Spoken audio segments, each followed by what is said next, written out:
आज हम बात करेंगे एक ऐसे फोबिया के बारे में जिसको हम कहते हैं एर्गोफोबिया, यानी abnormal and persistent fear of work.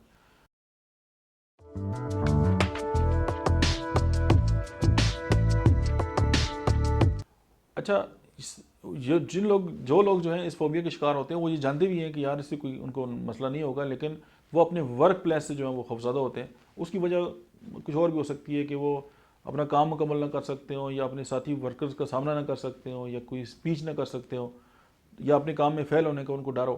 तो ये जो फ़ोबिया है, ये उन लोगों को जो है वो सारी ज़िंदगी परेशान करता है, और वो फिर अपनी जगह जो है वो मतलब है कि हर वक्त परेशान ही रहते हैं। होम्योपैथी की अगर आप इसकी मेडिकल एड की बात करें तो Argentum Nitricum, Calcarea Carb, Gelsemium, Kali Carb, Lycopodium, Nux Vomica, Pulsatilla, Silicea and Sepia, ये वो मेडिसिन है जो एर्गोफोबिया जो है, यानी वर्क प्लेस का जो खौफ है या काम का जो खौफ है, उससे आपके क्लाइंट या पेशेंट जो भी आपके हैं उससे जान छुड़ा सकते हैं। Thank you.